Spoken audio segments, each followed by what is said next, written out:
Vous n'êtes peut-être pas au courant, mais le président Monson et moi sommes jumeaux. Le jour de ma naissance en Caroline du Nord, Thomas Monson, âgé de 36 ans, a été soutenu comme apôtre. J'aime ce lien spécial et personnel que j'ai avec le prophète de Dieu, le président Monson. Les prophètes parlent des femmes. Vous allez entendre certaines de leurs paroles pendant cette réunion. Pour ce discours, je vais revenir près de 40 ans en arrière sur une prophétie remarquable écrite par Spencer Kimball. En septembre 1979, ce n'était que la deuxième fois que les femmes de l'Église tenaient leur propre réunion générale. Le président Kimball avait préparé son discours, mais le jour de la conférence, il était hospitalisé. Il a donc demandé à sa femme, Camilla Herring Kimball, de le lire à sa place. Sœur Kimball a lu les paroles du prophète, qui mettaient l'accent sur l'influence des femmes de l'Église et sur les femmes honorables du monde avant la seconde venue du Sauveur. Vers la fin, il a fait des remarques électrisantes sur la responsabilité des sœurs de l'Église, remarques dont nous ne cessons de parler encore maintenant. Je vais vous lire ce que le président Kimball a dit. Finalement, mes chères sœurs, j'aimerais vous dire une chose qui n'a jamais été dite auparavant, ou du moins de cette manière. La majeure partie de la forte progression qui aura lieu dans l'Église dans les derniers jours se produira parce que beaucoup de femmes justes du monde se joindront à l'Église. Cela arrivera dans la mesure où les femmes de l'Église se montreront justes, sauront s'exprimer et seront perçues comme différentes des autres femmes dans le bon sens.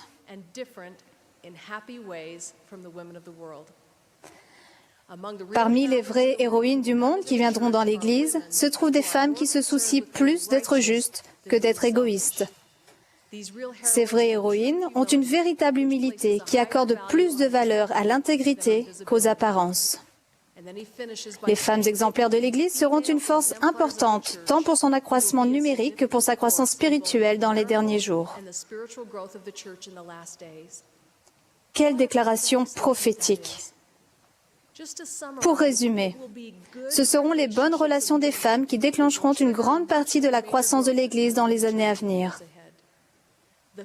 Les liens d'amitié que les sœurs de la Société de secours, les jeunes filles et les fillettes de la primaire nouent avec des femmes, des jeunes filles et des fillettes sincères, fidèles et croyantes d'autres religions, seront une force importante pour la croissance de l'Église dans les derniers jours. Le président Kimball a appelé ces femmes n'appartenant pas à notre Église des héroïnes, qui se préoccuperont plus de leur justice personnelle que de leurs intérêts égoïstes, qui nous montreront que l'intégrité a plus de valeur que les apparences. Je rencontre tant de ces femmes de bien dans le cadre de mes différentes tâches dans le monde entier. Leur amitié m'est précieuse. Vous en connaissez aussi parmi vos amis et vos voisines. Elles peuvent être membres de l'Église ou ne pas l'être pour l'instant, mais nous tissons des liens d'amitié qui sont très importants. Comment tenons-nous notre rôle? Que devons-nous faire? Le président Kimball a mentionné 5 choses. La première est d'être juste. Être juste ne signifie pas être parfaite ni ne jamais commettre d'erreurs. Cela signifie développer une relation intérieure avec Dieu, nous repentir de nos péchés et de nos fautes et aider libéralement les autres. Les femmes qui se sont repenties changent le cours de l'histoire.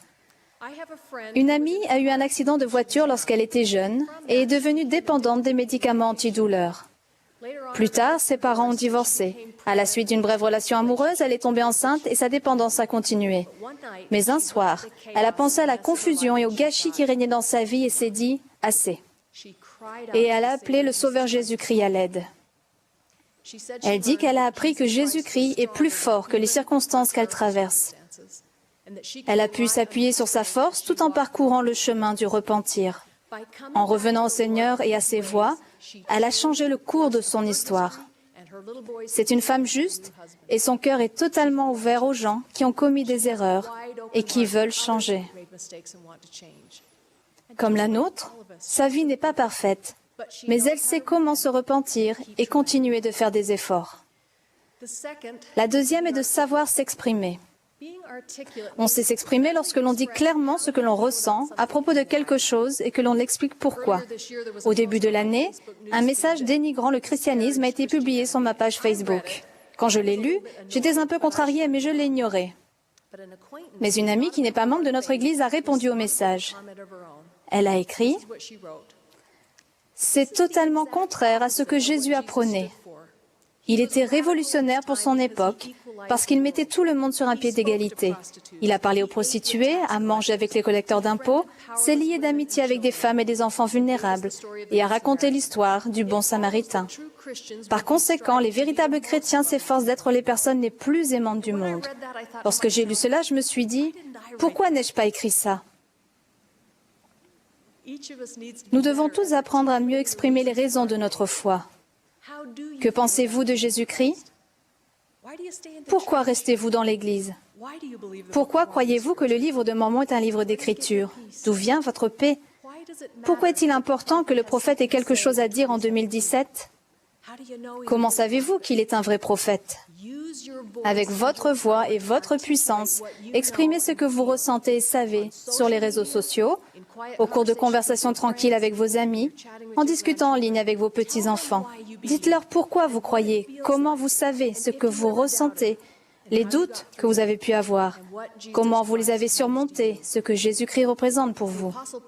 Comme l'a dit l'apôtre Pierre, n'ayez aucune crainte, mais sanctifiez dans vos cœurs Christ le Seigneur, étant toujours prêt à vous défendre avec douceur et respect devant quiconque vous demande raison de l'espérance qui est en vous. La troisième est d'être différente.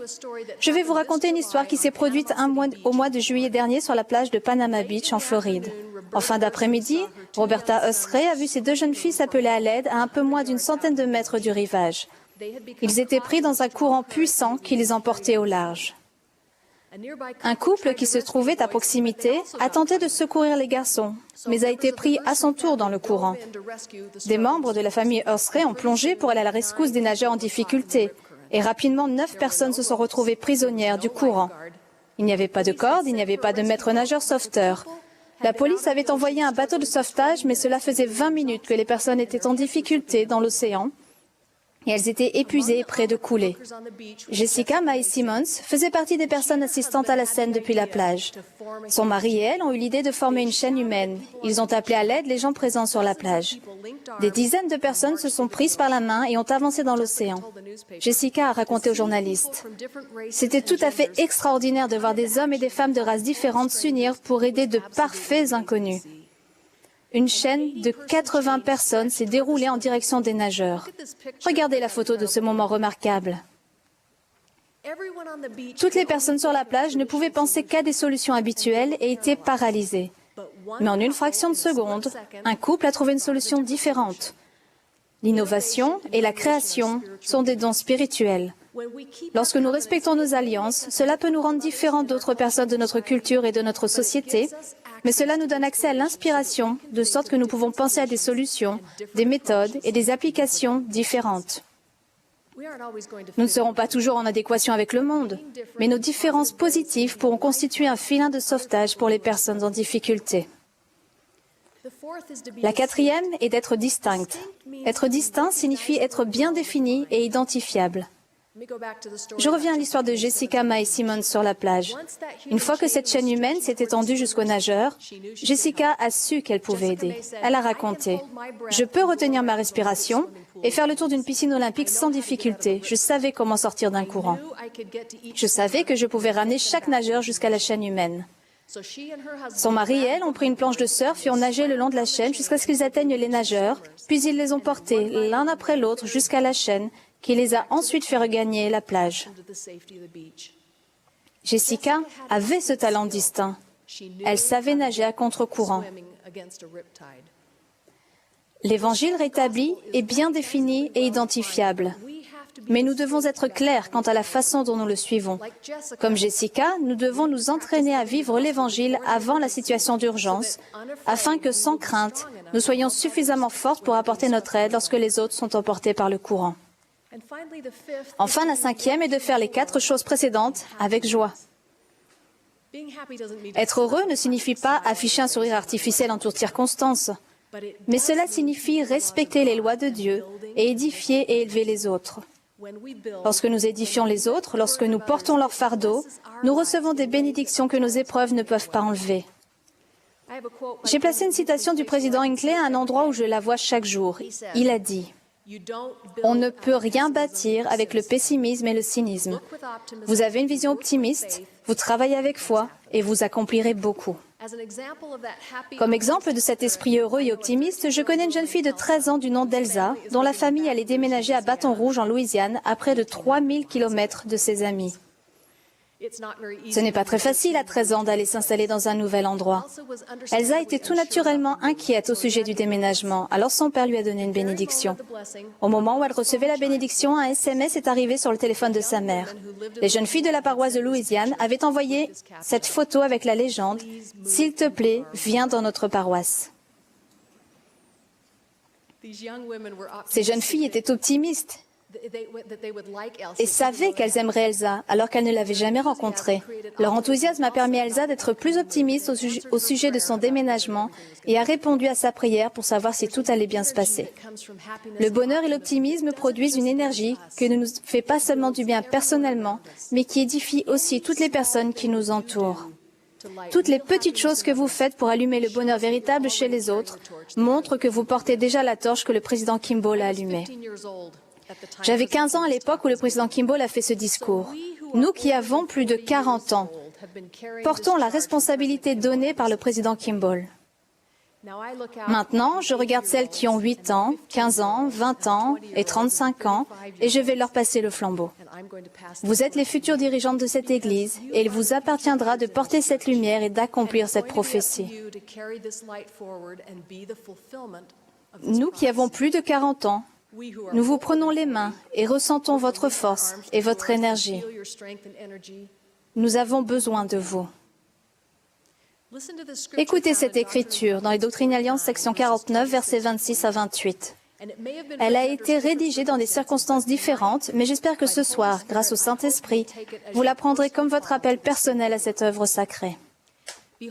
Voici, je vous le dis, allez comme je vous l'ai commandé. Repentez-vous de tous vos péchés.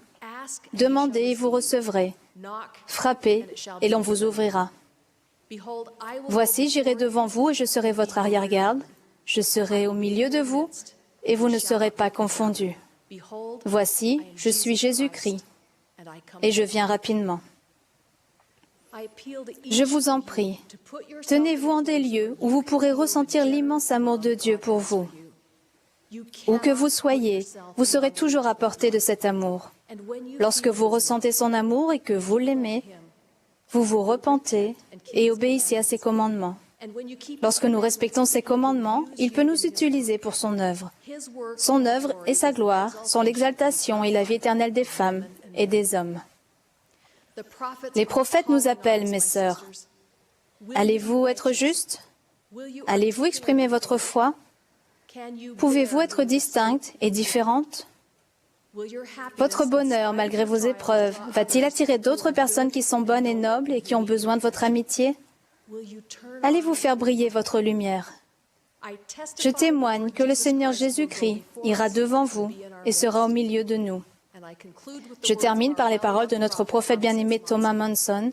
Mes chères sœurs, cette époque vous appartient. Au nom de Jésus-Christ, Amen.